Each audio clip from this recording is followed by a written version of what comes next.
rattle of alarm clocks, the kind with brass bells on top and no snooze button.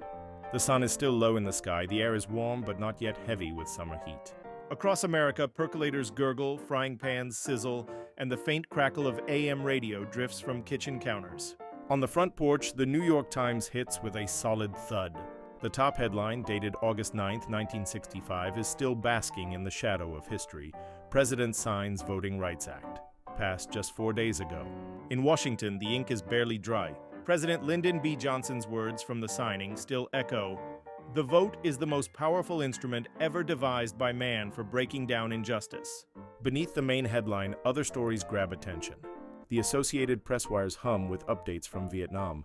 American forces today pressed their offensive north of Da Nang, encountering sporadic resistance. This morning, the number stands at 125,000 U.S. troops deployed, a number that was barely $23,000 just a year earlier. In Chicago, the Tribune leads with a daring downtown jewelry heist. In Los Angeles, the Times warns of an unrelenting heat wave. In small towns, the front page belongs to the county fair and church socials. Gasoline is 31 cents a gallon. A gallon of milk will set you back 95 cents. A new Ford Mustang Fastback? $26 and $95, and you might even get white wall tires thrown in. Men knot narrow ties in the bathroom mirror. Women smooth skirts and adjust beehive hairdos. The roads hum with the low growl of Chevrolets, Studebakers, and Buicks. Radios fill cars with a mix of news, weather, and the Beatles. By 9:00, America is fully awake. Office lights flicker on, typewriters clatter, rotary phones ring and click as secretaries spin dials with practiced precision. In Washington, LBJ meets with advisors on Medicare's rollout. Signed into law just weeks earlier, it promises medical coverage for Americans over 65, a radical change in the healthcare landscape. But across the hall, his defense team delivers fresh reports from Southeast Asia. Casualty counts are up. Johnson frowns but says little. His political balancing act between the Great Society and the war is becoming increasingly precarious.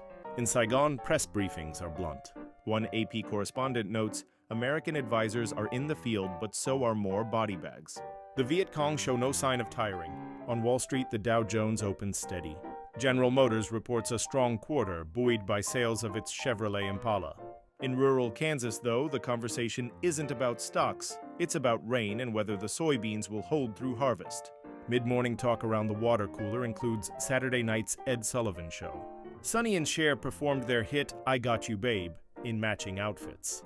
One office clerk laughs. I don't know if it's the song or the hair, but my kids haven't stopped singing it.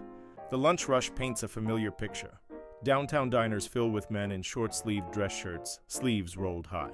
Waitresses balance plates of meatloaf, mashed potatoes, and steaming coffee. Teenagers crowd Woolworth's lunch counters, ordering grilled cheese sandwiches and cherry cokes for 15 cents.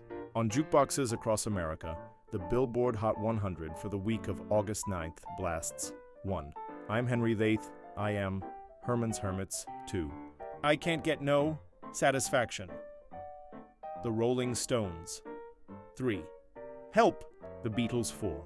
What's New Pussycat? Tom Jones. 5. I Got You Babe, Sonny and Cher Motown is never far from the airwaves. The Supremes' Back in My Arms Again still lingers in rotation. Smokey Robinson and the Miracles are climbing with The Tracks of My Tears. Movie theaters are showing The Sound of Music in its record-breaking run, Cat Ballou with Jane Fonda and Lee Marvin, and Help with the Beatles in full Technicolor chaos. In New York City, Dr. Zhivago continues to draw crowds, its snowy landscapes a welcome escape from summer heat. At home, daytime television holds sway, Password as the world turns, and The Dating Game.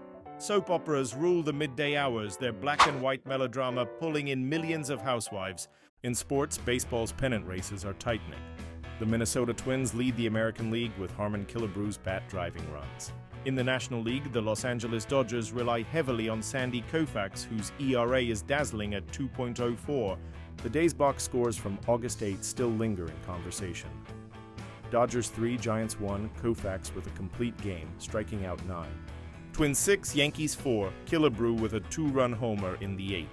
NFL preseason chatter is starting to warm up. Rookies are fighting for spots.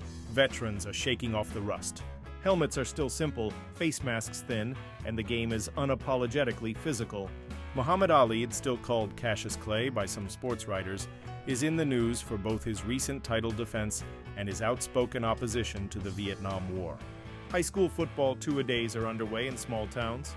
In Texas, the Dallas Morning News runs a full-page spread on teams to watch in '65, featuring grainy photos of teenage quarterbacks with crew cuts and broad grins.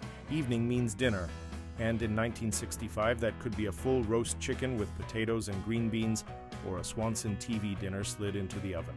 Jell-O molds sparkle on kitchen tables, casseroles, tuna bakes, and ambrosia salads are staples. At 6:30, the evening news begins. On CBS, Walter Cronkite's voice is steady and clear. On NBC, the Huntley-Brinkley report signs on with the familiar, "Good night, Chet." "Good night, David." Vietnam dominates the lead. Civil rights marches in the South get the second segment. NASA's preparations for Gemini 5 close the broadcast with optimism. Primetime is a parade of hits. Bonanza rides high on NBC, the Cartwrights managing both cattle and drama. Bewitched continues to charm viewers with Samantha's twitching nose. The Lucy Show brings slapstick to CBS Mondays.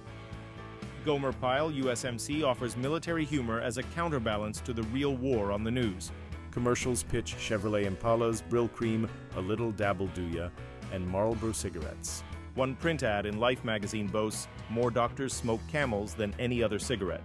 It's the kind of claim that will look very different in hindsight. As night falls, city streets glow under sodium lamps. The last movies at the local theater start at 9:15, often a double feature. In rural towns, drive-ins hum with the sound of crickets and the tinny audio from car speakers. Families who stay in switch to late-night programming. Johnny Carson on The Tonight Show teases his guests with sly humor. On some stations, the Alfred Hitchcock Hour brings suspense to the living room. Radios turn softer, playing jazz, easy listening, or country.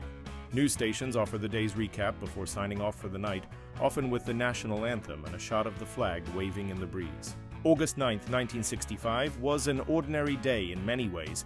People worked, shopped, laughed, and argued over dinner. Yet beneath the routine was a country in transition.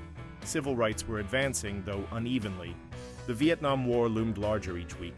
The space race promised glory. Music was changing as quickly as the hemlines. It was a day where the price of gas was a curiosity to modern ears, where television united a nation at the same hour each night, and where a song from the Beatles or the Stones could start a conversation anywhere in America. History remembers the big things, the Voting Rights Act, the war, the leaders. But it's the details, the jukebox songs, the smell of coffee in the morning, the flicker of a black and white TV in a darkened room, that make the past come alive.